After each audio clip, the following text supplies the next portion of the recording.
Mhm.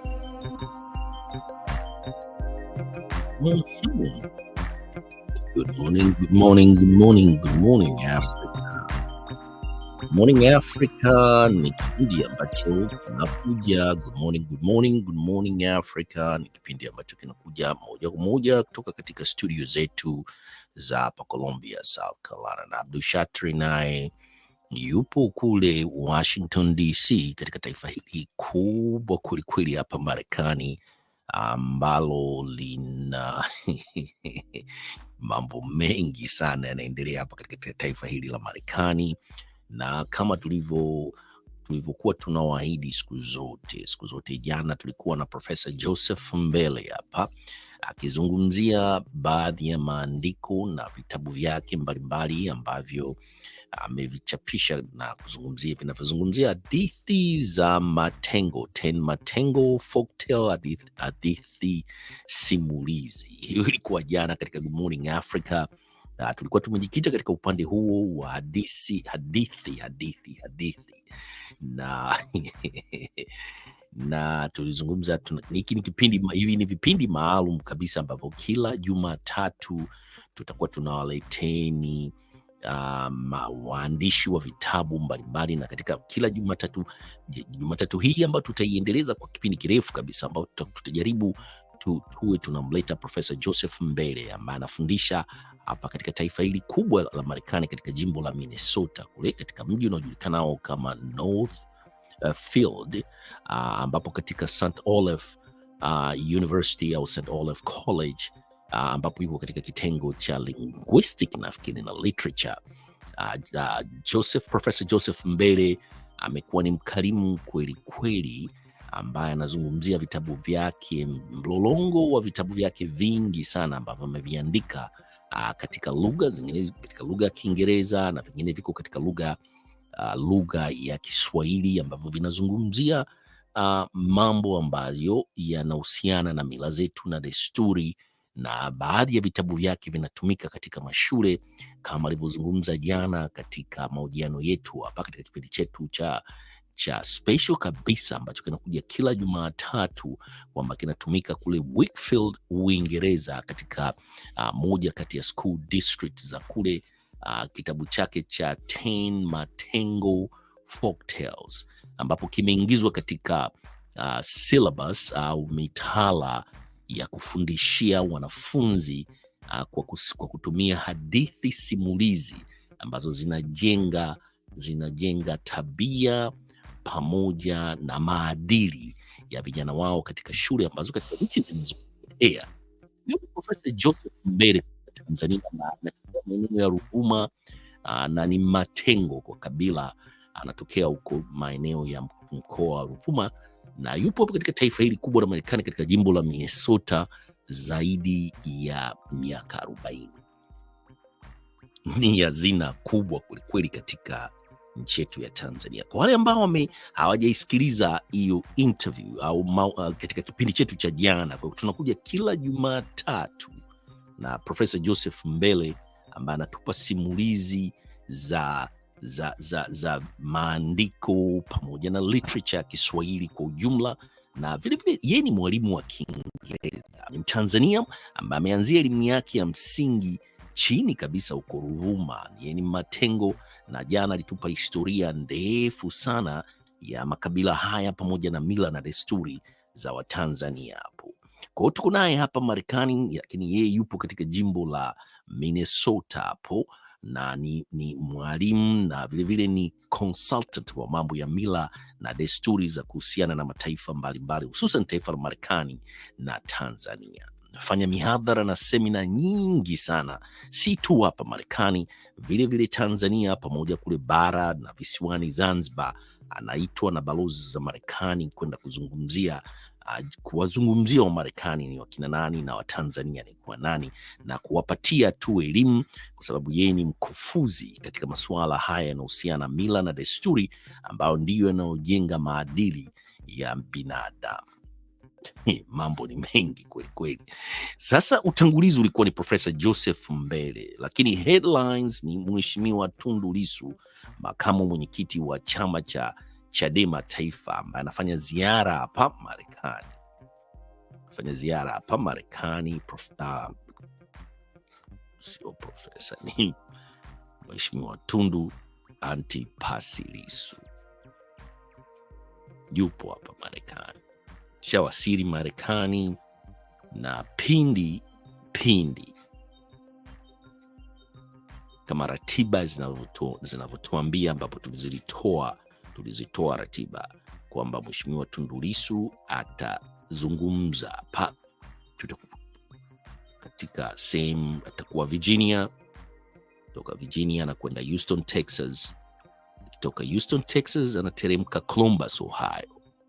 Toka Columbus, Ohio anakuja Columbia, South Carolina, na atakuwepo hapo kama mnapoona Columbia hapa South Carolina. Atakuwepo katika College of Business julikanayo kama Dalamo School of Business. Ni moja kati ya vyuo vikuu hapa Marekani, First Division, katika kitengo cha International Business Undergraduate wapo katika top rank, na Dalamo ni moja kati ya wanafunzi walio graduate hapa katika University of South Carolina School of Business. Ni moja kati ya multi-billionaire ambaye yupo katika maeneo ya real estate katika taifa hili kubwa la hapa Marekani, Dalamo.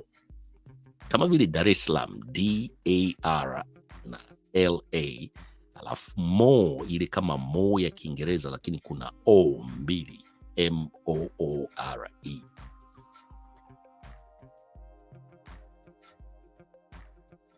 Mheshimiwa Tundu Lissu atazungumza pale. Kwanza, kabla kuzungumza mchana, hiyo siku ya tarehe 20, itakuwa ni Jumatano ya wiki inayokuja. Hebu tuangalie, tusitoe tarehe ambayo watu kusema tarehe 25 tarehe 25 Mheshimiwa Tundu Lissu atazungumza hapo Dalamo School of Business, na ataanza asubuhi. Atapelekwa katika kitengo kinachoshughulikia masuala ya kimataifa. Asubuhi atakuwepo pale kwa breakfast. Hiyo inaitwa Winnica Institute of International Affairs. Atakuweko pale na kuanzia mida ya asubuhi. Breakfast ni asubuhi, na kuna viongozi wengi sana, marais kadhaa na viongozi wengi wakuu katika nchi kadhaa za Afrika na Ulaya wanaitwa hapo katika hiyo Winnica Institute of International kuna kuzungumza pale, na atakuwepo pale asubuhi, mida ya asubuhi for breakfast Q&A, na mchana mida ya saa 8 mchana atazungumza katika darasa moja kati ya madarasa kama hayo aliyozungumza miaka 2 iliyopita. Atakwenda kutoa lecture. Tundu Lissu, Tundu kweli kweli. Atakwenda kufundisha. Sasa hiyo picha mnayoiona hiyo hapo ni video ambapo alikuwepo akizungumza miaka 2 iliyopita, 2020, 2023 minus 2 napata 2021.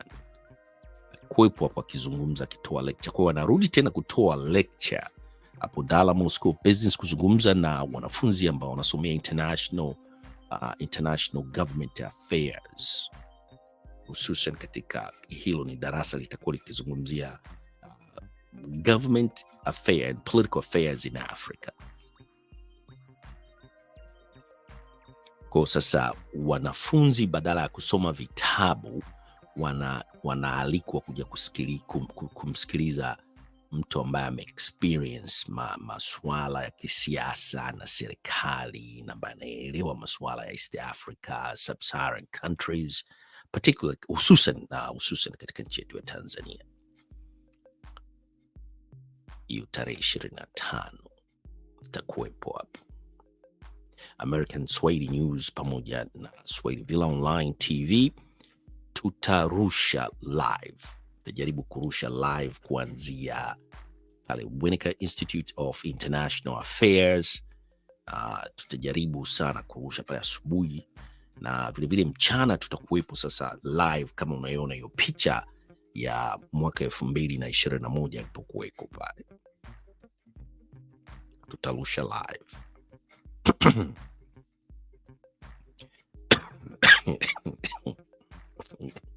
Pata kikoza baharini sana. Sasa kwa hiyo tumekwisha jipanga, kila kitu kiko ready to go, lakini sasa ratiba yake inaanzia University of Virginia, na vilevile nako kule tunafuatilia waratibu wa ziara yake. Tutajaribu kuangalia kama kuna uwezekano ataongea UV pale. Tutajaribu kuleta vile snippet za mazungumzo. Tutamfuatilia American Swahili News pamoja na Swahili Villa Online TV, tutamfuatilia huko Virginia vilevile, na akitoka Virginia ataelekea Houston, Texas, ambapo vilevile katika mazungumzo na hotuba zake ambazo atazungumza na Watanzania huko Houston, Texas, katika weekend ya siku ya Ijumaa na Jumamosi, tutaangalia vilevile kama tunaweza tukafanya coverage yake. Vilevile tutarusha matangazo. American Swahili News pamoja na Swahili Villa Online TV tutarusha matangazo.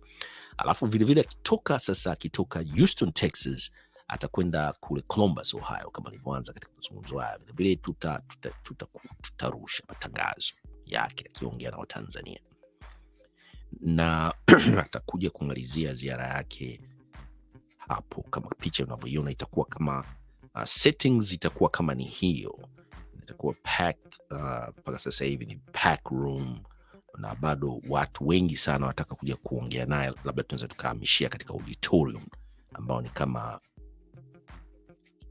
hatua kama 6. Kuna auditorium ambayo inaweza kuchukua zaidi ya watu 200, na kuna nyingine kubwa zaidi. Hatutaki kumpeleka kwenye auditorium kubwa ambayo inaweza kuchukua zaidi ya watu 1000, lakini tutajaribu kuangalia turnout itakuwa vipi katika Dalamo School of Business, kama katika darasa unaoliona hilo.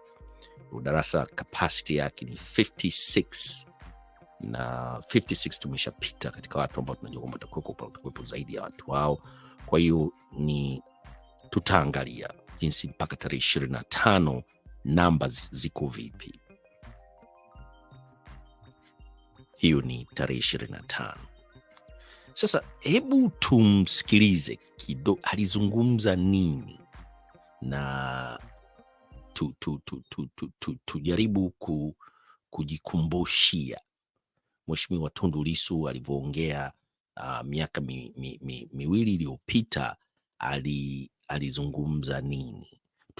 Tutacheza kwa kifupi tu kwa wale ambao watataka kwenda sasa kujikumbushia, kwa sababu anakuja tarehe 25 na vitu vipya na mambo mapya. Sasa hii ni 2021 alizungumza, toa lecture, na mkitaka kuipata lecture yote iko American Swahili News pamoja na Swahili Villa Online TV. Nafikiri ipo ya American sasa, lakini hapa tutacheza kidogo tu kama dakika 5-10, alafu tutawataka mwende sasa mkaisikilize yote. Ipo American Swahili News pamoja na Swahili Villa Online TV, ipo under the title. Nitakwenda kuinyofoa title, alafu nitakuja kuiweka hapa ili ipo. Ukitype Tundu Lissu Dalamo School of Business, boom, itatokea. Sasa hivi tumsikilize Mheshimiwa Tundu Lissu hapa anaongea. Anakaribishwa na Professor Robert Roof. Professor Robert Roof amekuwepo Dalamo School of Business kwa zaidi ya miaka nafikiri 30 na plus, lakini sasa hivi ameretire. Ni Professor Robert Roof ni Mzambia, mzungu Mzambia, mzaliwa wa Zambia. Wazazi wake wamekulia Zambia na yeye amezaliwa Zambia, amekulia Zambia. Ni Mzambia, lakini alikuwepo hapa Dalamo School of Business kama professor zaidi ya miaka 30, lakini ameretire sasa hivi. Professor Jenkins, Christopher Jenkins, ndiye atakuwa ni ni anaendesha mjadala badala ya Robert Rufo ambaye mnamuona sasa hivi yeye amekusha retire. Sasa Chris Yinkin, yeye Profesa Chris Yinkin, yeye sasa ndio atakuwa anaongoza mjadala akija tarehe 25, na Christopher Yinkin ni Marekani, lakini muda wake mwingi sana anautumia Nairobi, Kenya, kufanya research ya mambo ya government affairs and political affairs. Kwa basi tumsikilize Robert Roof akimkaribisha Mheshimiwa Lissu.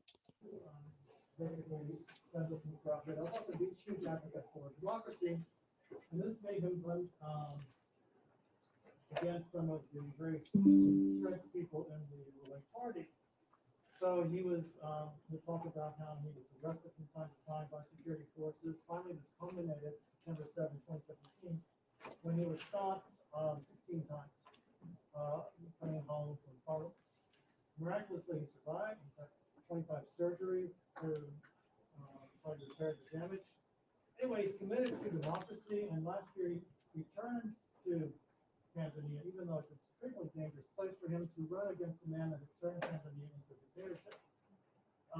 So basically now he's living in exile in Belgium, but he continues to work for human rights, for opening up the country, not just politically, but also economically, not just Tanzania, he's interested in Africa and obviously the whole world. So we're delighted that he can come and talk to us a little bit, but he's also very interested in having your questions. So we'd like to make this back and forth.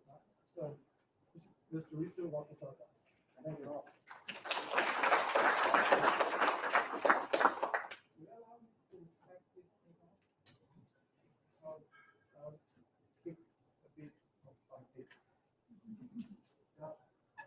Just so that I'm able to speak more freely. Thank you very much for the invitation. I'm a Tanzanian. I'm Tanzanian, as Rob has said. Political activist for Tanzania. Been active in Tanzanian politics for many years.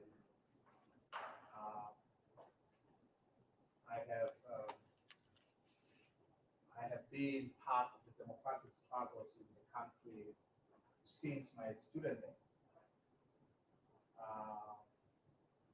I have seen inside of police jails and security prisons. The first time I went to prison was Christmas Eve of 2002. So Christmas of 2002, I was in prison.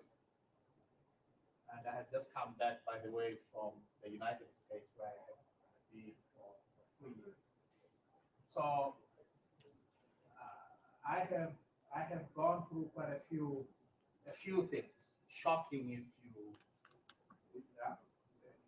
if being shot 16 times is not fun. But I have survived, and because I'm alive, I keep on fighting. Because that is what you do when things are as horribly wrong as they have been a long time in my country, in Tanzania. Now, I want to talk to you about, not about my trials and tribulations, which we can spend days talking about. I just want to talk to you about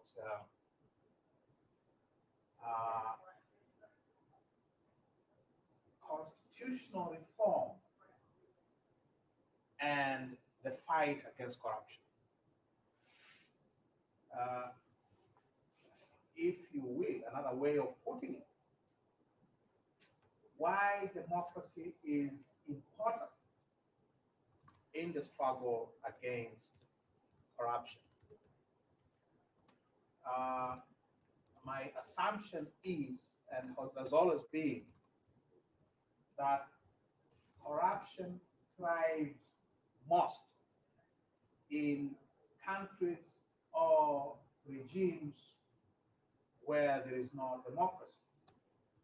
where the government cannot be held accountable either by parliament or through parliamentary means, or where there is no free press, or where the judiciary, the courts are not independent, or where civil society, you and me, are not organized. In other words, where there is democracy, there is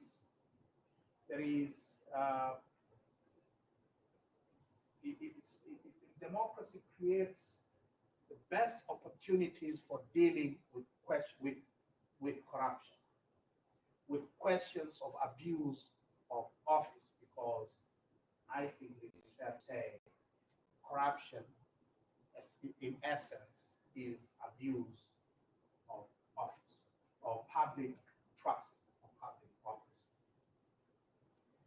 I do not pretend to know Africa. Africa is a continent of 54 countries. I have not visited more than 80% of them.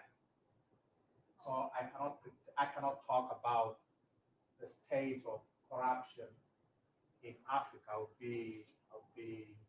not be telling the truth. So I will talk about corruption and give you some examples from the one place that I know best, my own country of Tanzania.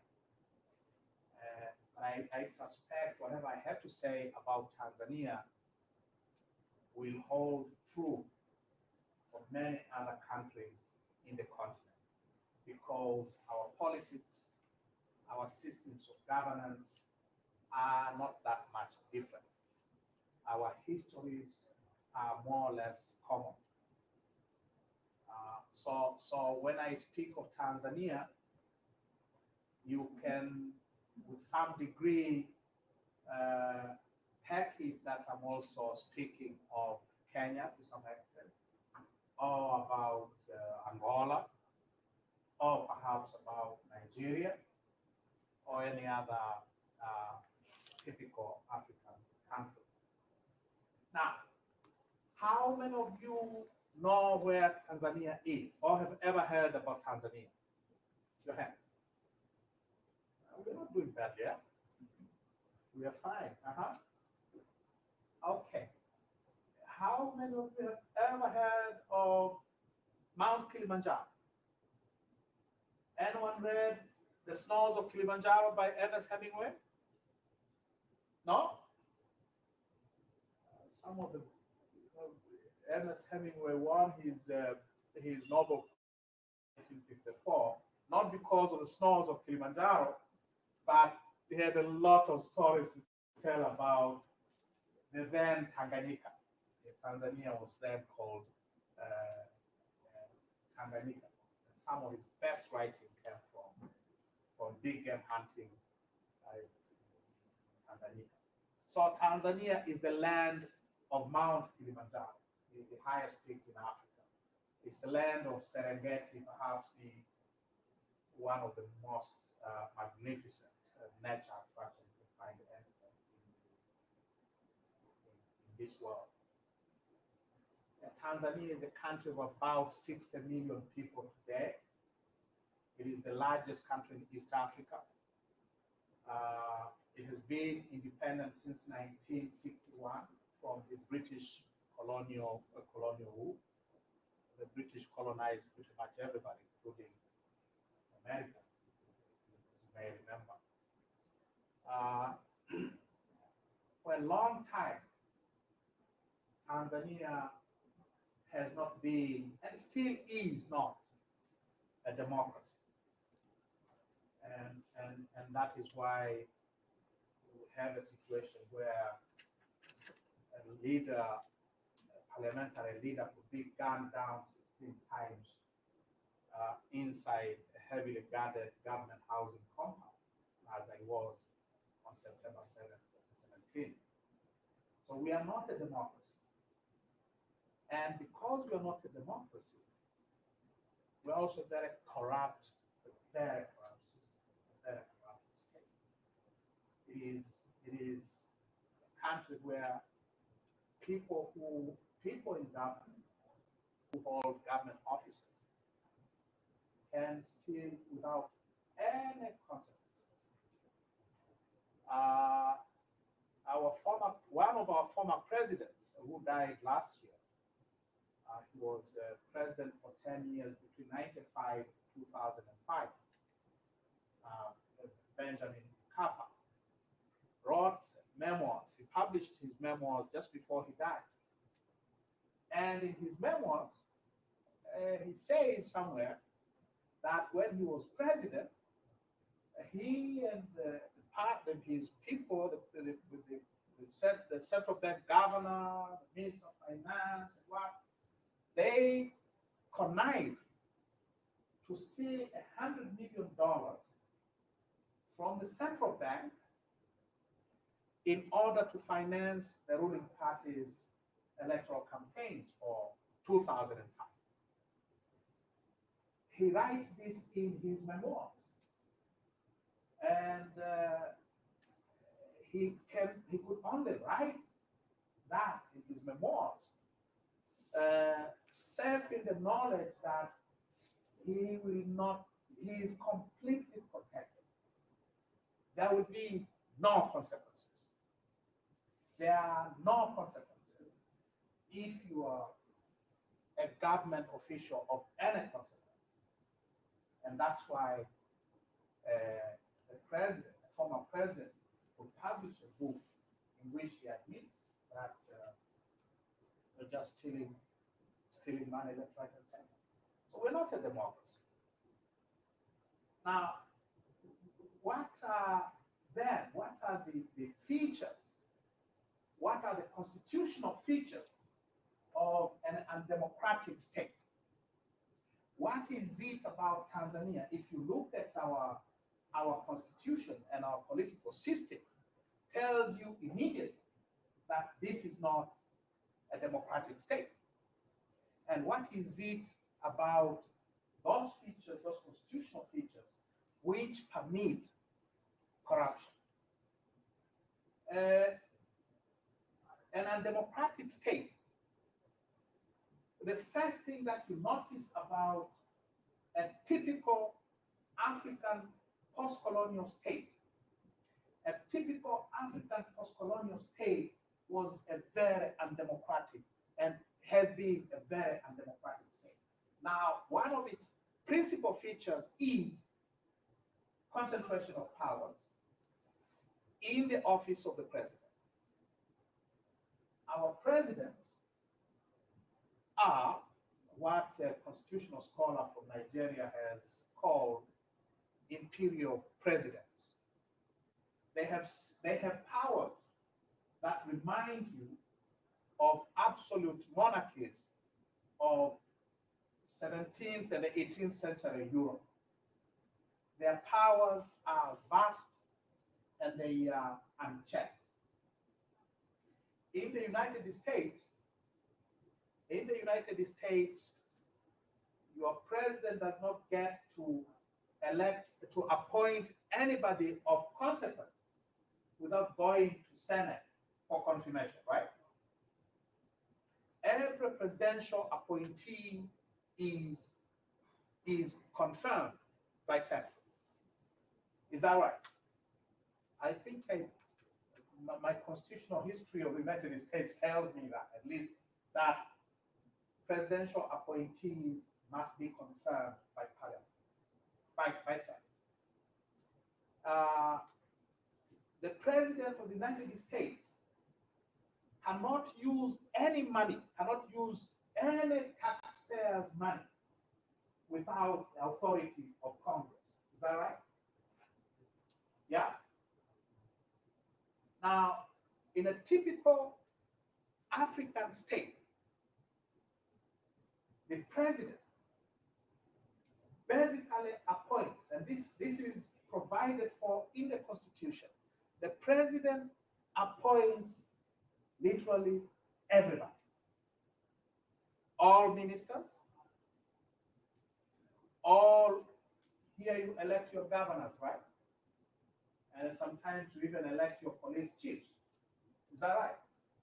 So the president appoints all ministers, all governors, and not just governors, county executives, appoints all judges, appoints all heads of government entities like the Electoral Commission or Telecommunication Commission or your.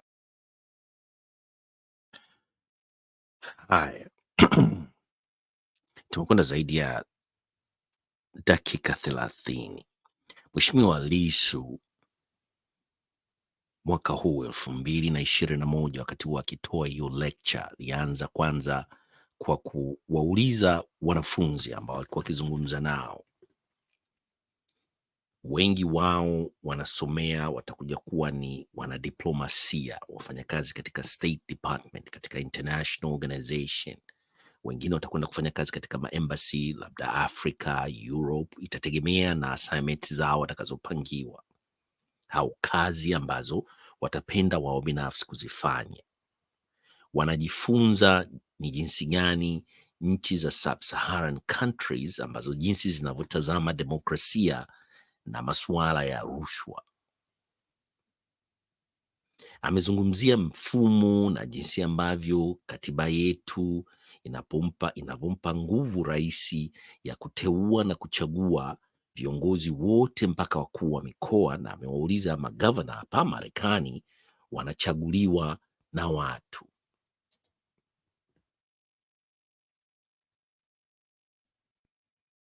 Vilevile Mheshimiwa Lissu alianzia mwanzo vilevile na kugusia jinsi ambavyo pesa zilivyochukuliwa Benki Kuu ya Tanzania, zaidi ya dola milioni 100 ambazo zilikwenda kutumika katika uchaguzi wa mwaka 2005 na imeoanishwa na kuandikwa katika kitabu cha marehemu William Benjamin Mkapa, My Purpose, My Life.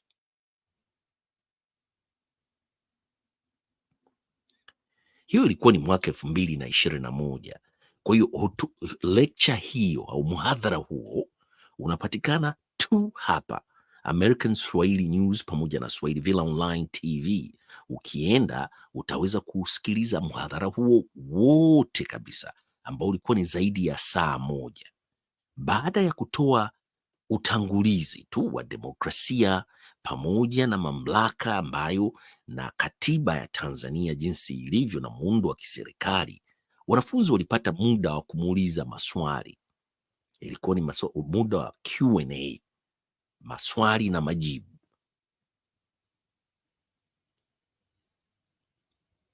Mheshimiwa Lissu alipata kuongea na wanafunzi hao. Ukiangalia tu katika picha hiyo ya wakati huo, wengi wa wanafunzi ziliwekwa sera za kishule au taratibu na kanuni za wanafunzi wote kukaa mbali na kuvaa barakoa katika kujikinga na maambukizi ya ugonjwa huu ambao uliwashambulia watu wengi sana hapa duniani, hususan katika taifa hili la Marekani.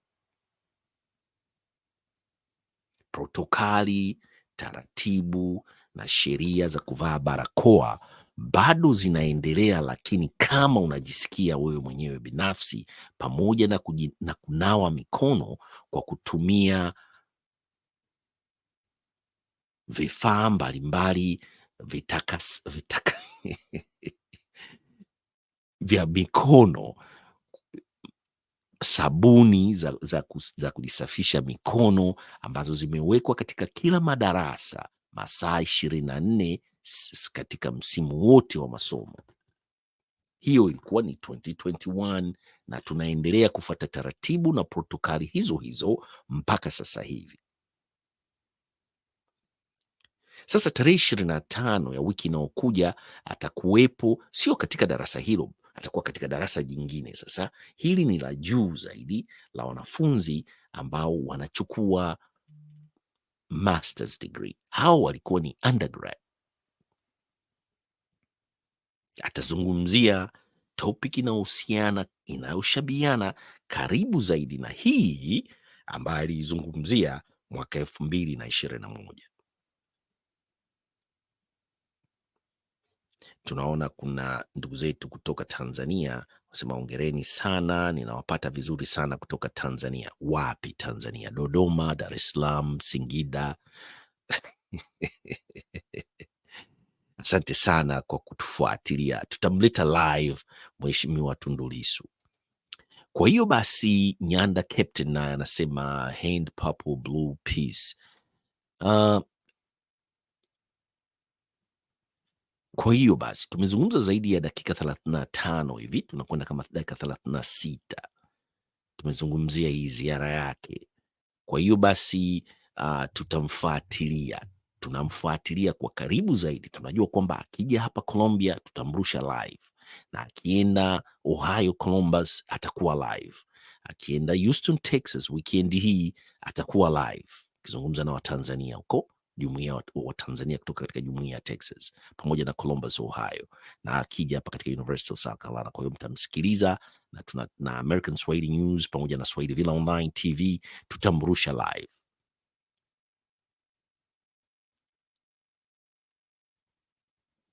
Kwa wale ambao sasa wanataka kwenda kumalizia kuisikiliza hotuba hii ya mhadhara wa Tundu Lissu, tunaombeni sana mwende American Swahili News pamoja na Swahili Villa Online TV, ipo pale, mnaweza mkagugu tu na hebu ngoja tuiangalie kichwa chake cha habari kilikuwa kipi. Kichwa chake cha habari, ngoja tuangalie kichwa cha habari, alafu tutakiweka pale, tutakiweka ili msipate tabu ya kwenda hebu tuangalie hapo, tuangalie mambo mengi sana, mambo ni mengi. Kichwa cha habari kiko wapi? Kichwa cha habari, hebu tukiweke hapo, kinakuja hapo, tunakileta hapo. Ukienda katika YouTube channel, Google hicho kichwa cha habari tumekiweka hapo chini, Tundu Lissu mkwaju hapo live at USC Dalamo School of Business. Mtaweza kuipata hotuba yake yote hiyo ambayo aliongea mwaka 2021. Kwa wale ambao hawajaisikiliza, ni hotuba nzuri sana mtakapoanza kumsikiliza akijibu maswali kutoka kwa wanafunzi wa Tanzania. Hii inaturudisha mwaka 1959.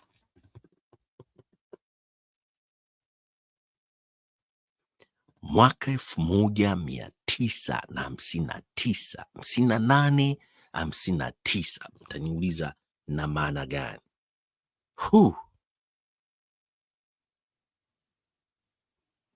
Ni wakati ambapo Mwalimu Julius Kambarage Nyerere alivyokuwa akipigania uhuru wa Watanzania.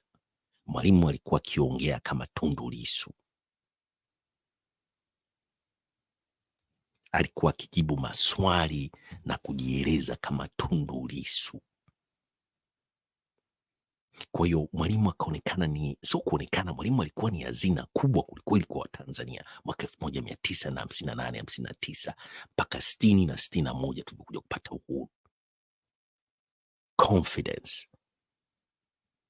Kwa hiyo mkienda mkiangalia hii hotuba yote mwanzo mpaka mwisho, alafu mkatafute hotuba za Mwalimu za miaka 1958 na 59 wakati alivyokuwa akija huku Marekani, New York, wakati huo katika UN, alikuwa kama leo hii hiyo mwaka juzi ya Tundu Lissu, na tarehe 25 mwezi huu mtamuona Tundu Lissu Mwalimu Julius Kambarage Nyerere, kama Mwalimu Julius Kambarage Nyerere.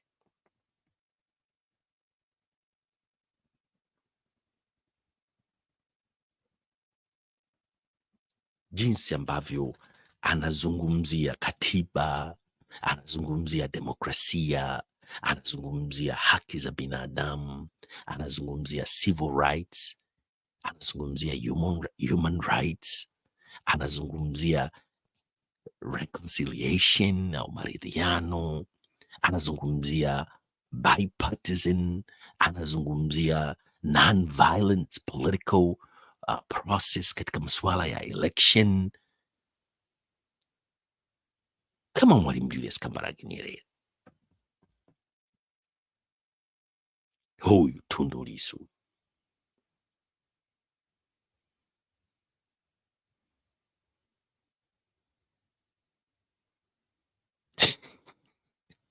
Sasa tutamsikiliza tena tarehe 25 ya wiki inayokuja, na vilevile tutamfuatilia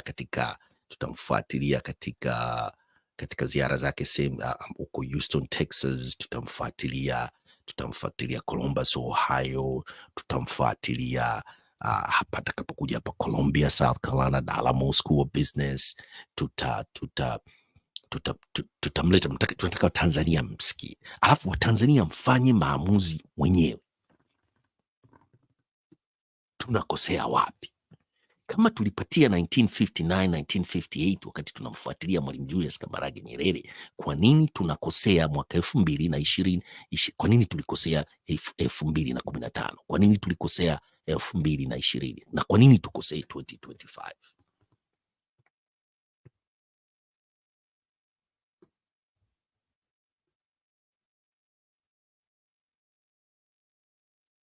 Bado tuna nafasi ya kutafakari.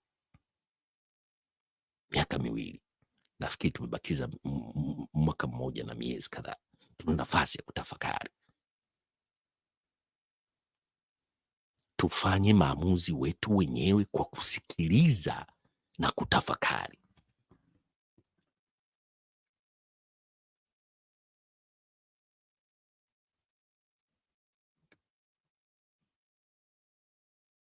Hii ni American Swahili News pamoja na Swahili Villa Online TV. Kwa wale ambao mjasubscribe, tunaombeni hususan ukina mama, nendeni mkasubscribe. Hapa tunawaleteni taarifa kama zilivyo, tunazileta live production.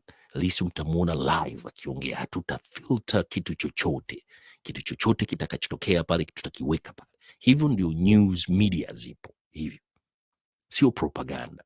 Tunaleta kama ilivyo vile vile, alafu Watanzania muamue.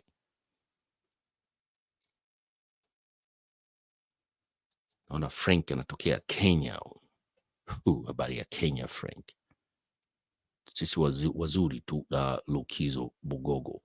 Oh, okay. Naona anaongea na Frank. Napata vyema nikiwa Kenya huyo Frank.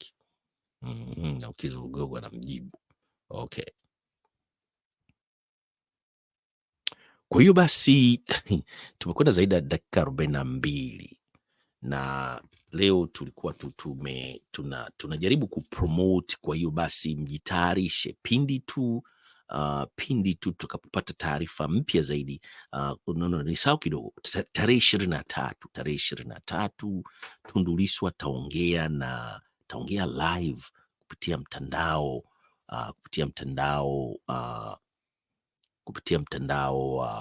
wa Zoom na Wamasai, community ya Wamasai hapa Marekani nzima. American Swahili News pamoja na Swahili Villa Online TV vilevile tutarusha hiyo. Itaanza 9 PM Eastern Standard Time siku ya tarehe 23 mpaka nafikiri tumeschedule mpaka 10:30, 11 PM atakuwa kwenye Zoom, lakini tutaiweka ile Zoom kwenye YouTube channel ya American Swahili News, na tutaisambaza Swahili Villa, tutasambaza katika platform zote karibia 8. Kwa hiyo tutakuwa nazungumza na sio tu wa Marekani mpaka Uingereza, virtual. Tutakuwa nao virtual. Kutakuwepo na maswali na majibu.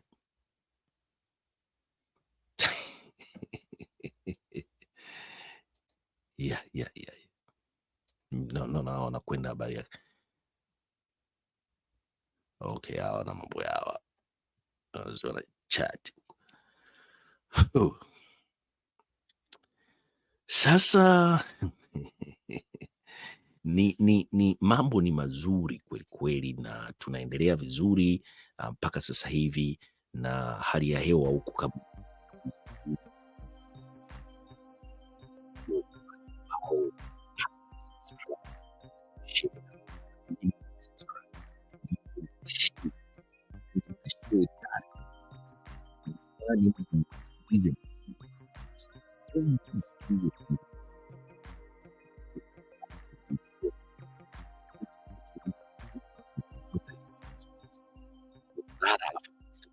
mwingine tarehe 25.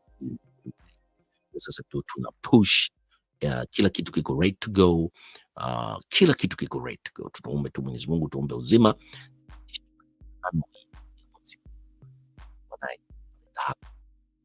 business,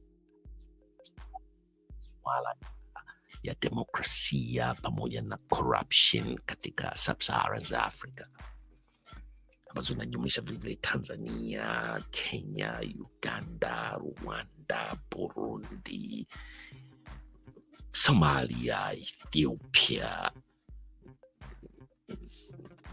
wrapped up and encapsulated in all of those sub-Saharan countries. Anazungumzia na atazichambua na atazizungumzia ni kwa nini zina, atajua yeye mwenyewe, ni mtaalam katika mambo haya, politics and democracy na mambo ya sheria katika nchi zetu za Afrika, hususan katika nchi yetu ya Tanzania.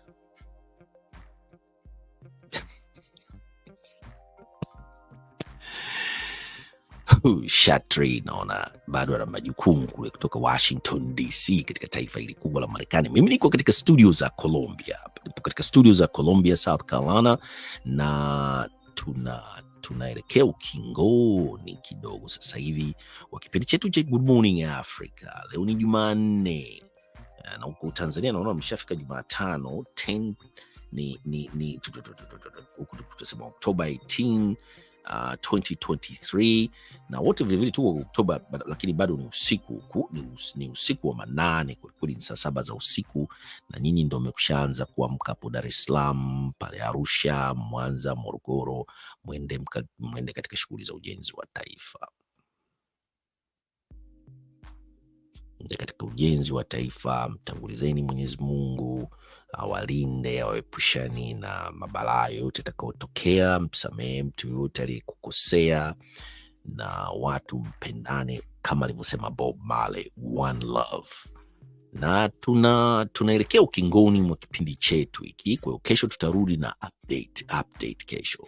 Tutarudi na update, na vile tutajaribu kuwatafuta waratibu wa hii tour ambao labda wanaweza wakaongea nasi, labda waratibu wa Columbus, Ohio, waratibu wa tour kule Virginia, waratibu wa tour kule Houston, Texas, na waratibu wa tour hapa Columbia, South Carolina. Naweza tukawaleta tuwasikie wametayarisha kitu gani na ratiba zitaenda vipi kwa masaa, muda na siku. Kwa hiyo ni asubuhi East Africa. Good Morning Africa, East Africa, hapo Kenya, Nairobi, Rwanda, Burundi, Bujumbura, na ndugu zetu wote kule maeneo ya Somalia tusiwasahau, vile kule pembezoni mwa South Sudan, na ukirudi huku Nairobi Kenya, na ukirudi katika jiji la Dar es Salaam kule Bagamoyo, na wengine wote ukiingia ndani sasa kule Morogoro, ndugu zetu wa Morogoro katika milima ya Morogoro kule, ukiteremka kule Dodoma, ukienda Shinyanga, Mwanza, kule katika ziwa Victoria, Bukoba, Kagera, na ukiteremka kwa ndugu yetu Yoweri Kaguta Museveni kule Kampala, Uganda, Jinja na kadhalika. Kwa hiyo tunakamilisha kipindi chetu cha leo tena kwa kuwaombeni msisahau kusubscribe, kushare na kulike video zetu. Kwa wale hususan wakina mama, jamani, nendeni mka like, nendeni mka like, mka share video zetu, na msisahau kusubscribe, kushare na kulike. Msikize hapo, kuna mtu amezungumzia, kuna nani, hebu kwanza tuwekea watu wa Tanzania wengi uelewa ndio tatizo. Tuangalie huku naye. Dr. Patrick, nakupata vyema sana, ninakufuatilia live zote kama unavyoeleza. Hakika Lissu ni hazina, ila Tanzania sijajua matatizo gani ndiye. Asante sana kwa kulielewa hilo Bugogo, Lukizo Bugogo. Asante sana kwa kulielewa. Tunaliweka hilo, sasa iko produce live. Lugigo hiyo itakaa hapo, na hiyo ni signature yako, Lukizo Bugogo. Ni kama tulivyosema hapa, hatuchuji kitu. Comment zako ukiziweka, tunaziweka hapo, zinakuwa produce na zitakaa hapo. Siku moja ukipita Lukigo tena kuja kuangalia, utajiona kwamba hatusaishi, hatufanyi kitu chochote, tunakiweka tu hapo, pum. Huu ndio uhuru wa habari.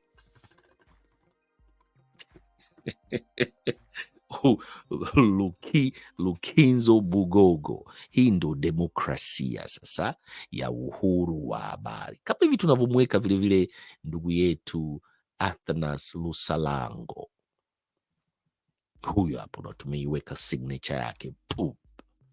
Na wengine walishatangulia tulioweka. Naona mwingine Frank alikuwa anazungumzia masuala ya kujuana habari na mwenzake ambao walikuwa wakiongea, alafu vilevile kuna Frank huyu hapa naye tumeweka katiba ya Tanzania ni mbaya sana, ila Watanzania wamelala hivyo hivyo. Katiba hiyo mbaya, ila walioko madarakani hawaifuati. Hiyo ni signature, nayo vilevile tumeiweka hapo, haibanduki tena hiyo ndio bwana Franki. Ndio hizo ni comments zako hizo hapo, na kuna ndugu nafikiri Franki huyu yupo Kenya, utavyema nikiwa Kenya. Asante sana kwa kuungana nasi kutoka moja kwa moja Kenya.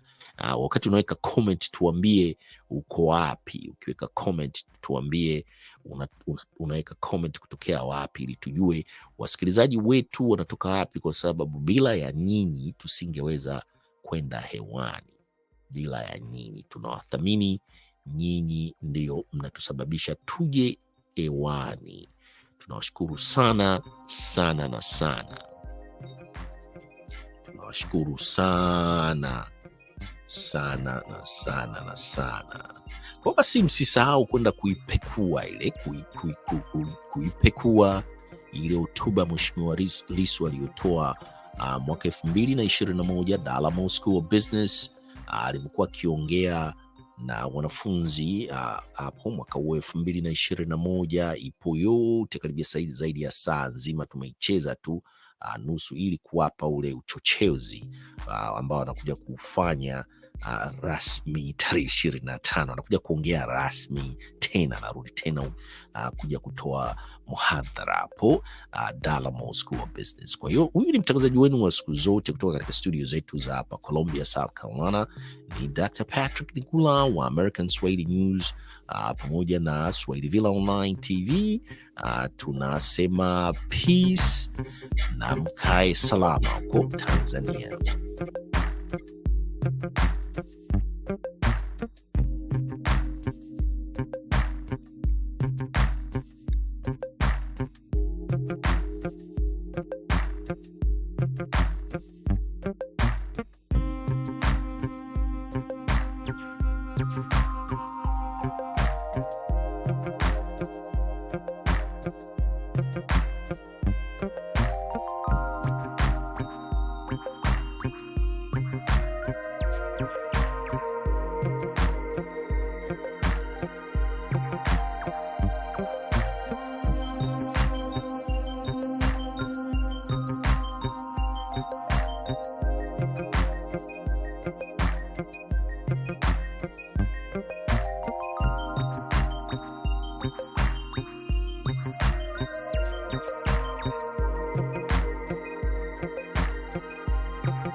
Thank you.